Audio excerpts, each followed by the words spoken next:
Très chers amis, bonjour. Cette semaine, c'est la paracha Shelach Lecha avec le fameux épisode des Meragelim, les explorateurs. Suite à l'épisode des explorateurs, alors que ces personnes-là vont diffamer l'ordre d'Akadosh Baruch Hu demandant d'aller en Eretz Israël, eh bien Hachem va s'énerver et va dire à Moshe Rabbeinu, ça suffit, je ne veux plus de ce peuple-là, je vais te prendre maintenant toi, et je ferai de toi un nouveau peuple. Donc Akadosh Baruch Hu annonce à Moshe qu'il ne veut plus d'Ebné Israël. Et là Moshe lui répond, dans un premier temps, mais si tu fais ça, les Égyptiens vont entendre, et ils savent que tu as fait monter ce peuple de la terre d'Égypte, et maintenant, finalement, ils n'arrivent pas. Ils n'arrivent pas en Eretz Israël. Sous-entendu, ils vont dire les Égyptiens, ah, avec nous, Hachem a réussi à nous battre, mais il a trouvé maintenant plus fort que nous, ce sont les Cananéens. Il n'a pas réussi à battre les Cananéens. Et Moshe Rabbeinu continue dans ce discours, en parlant plus seulement des Égyptiens maintenant, mais de toutes les nations du monde. Et Ve'amru Agoïm, et diront les nations, Asher Shamu et Shimara, qui auront entendu ta renommée en disant, Mi bilti yecholet Hachem, Hachem n'a pas la capacité, il n'a pas la force, les avis et Amazé d'amener ce peuple-là dans la terre. Et donc, Moshe Rabbeinu amène cet argument qui est étonnant. Attention Hachem, si tu t'en prends emmener Israël, les goïms, les nations du monde vont te critiquer. Et il continue en décrivant les 13 attributs d'Hachem, qui sont les 13 attributs de miséricorde. Puis Akadosh Baruch Hu lui dit finalement, Salarti kidvarecha, j'ai pardonné selon tes paroles. Ça veut dire quoi selon tes paroles? Précise bien Rashi, par rapport à ce que tu as dit, que les non-juifs, que les nations du monde vont dire, Hachem n'a pas la possibilité d'amener ce peuple comme il a promis. Donc, toute la raison du pardon accordé par Hachem au peuple d'Israël, c'est parce que les nations du monde vont le critiquer. Mais cette manière de comprendre le texte est assez étonnante. Qu'est-ce que ça peut lui faire à Akadosh Baruch Hu? Qu'est-ce que ça peut lui faire si les nations le critiquent, si les nations disent qu'il est faible? Mais lui, il sait très bien qu'il est fort, qu'il est extrêmement fort.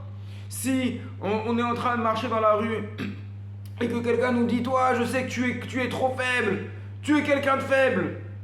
Bon, d'accord. Si tu penses que je suis faible, c'est ton problème. Je me connais, je suis bien dans ma peau, je suis bien avec moi-même. Donc si les gens autour de moi pensent que je suis faible et me critiquent, bon, qu'ils le pensent. Mais je fais ma vie de mon côté et j'ai confiance en moi-même et je connais ma valeur. Donc pourquoi Kadosh Baruch Hu ferait-il attention à ce que les nations pensent de lui? Quel est l'intérêt ici? On peut répondre par un machal, par une parabole. C'est un roi qui a donc plusieurs pays, plusieurs villes, plusieurs champs, plusieurs fronts de guerre. Et voilà qu'un messager du camp adverse se déplace pour arriver dans un camp et pour annoncer, attention, l'autre camp qui est tenu par le roi a perdu. Et le roi n'a pas réussi à les défendre. En apprenant qu'un messager du camp adverse se dépêche d'apporter cette nouvelle qui est fausse, le roi fait tout son possible pour arrêter ce messager à temps et surtout qu'il n'arrive pas dans l'autre ville, dans l'autre camp, dans l'autre front pour annoncer la nouvelle. Pourquoi? Parce que si le messager du camp adverse arrive dans le nouveau camp en laissant penser que le roi n'a pas eu la force d'empêcher le premier camp de se faire attaquer, qu'est-ce qui va se passer dans le second camp? Eh bien, ils vont désespérer.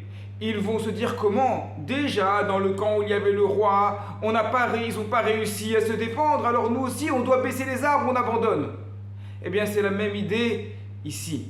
Si les nations du monde pensent, à tort évidemment, qu'Akadosh Baruch Hu n'a pas la possibilité d'aider Israël, alors il faut se dire, mais il n'y a plus d'espoir dans ce monde.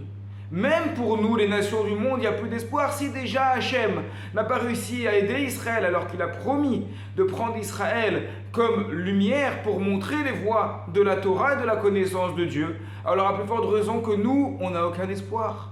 Or, comme on le sait, Évidemment, le but d'Akadosh Baruch Hu et le but de la Torah, c'est que le monde entier reconnaisse Hachem. Donc pour que le monde entier reconnaisse Hachem, Akadosh Baruch Hu ne veut surtout pas que cette idée selon laquelle il n'a pas assez de force pour aider se développe. Et c'est pour ça qu'il répond à Moshe Rabbeinu, Salarkti Kidvarecha. Je te pardonne, effectivement, tu as raison. Mon but, c'est que tout le monde reconnaisse le bien fondé de la Torah. Mon but, c'est que tout le monde arrive à une bonne connaissance de Dieu. Et effectivement, s'il y a cette rumeur fausse que je n'ai pas réussi à soutenir, à aider le peuple d'Israël, alors effectivement, même les nations qui étaient de bonne volonté n'arriveront pas à cette connaissance. C'est pour ça que je pardonne. Voilà cette explication qui permet de répondre à une question philosophique extrêmement importante. Pourquoi Akadosh Baruch Hu, pourquoi Hachem aurait-il eu peur du on dit, alors qu'en général, une bonne mida, un bon trait de caractère, c'est de ne pas faire attention à ce que l'on dit sur nous-mêmes. C'est parce qu'il y a un enjeu qui est beaucoup plus important, qui concerne tout l'objectif de l'humanité, le rapport des nations à Dieu, à la Torah. Shabbat Shalom.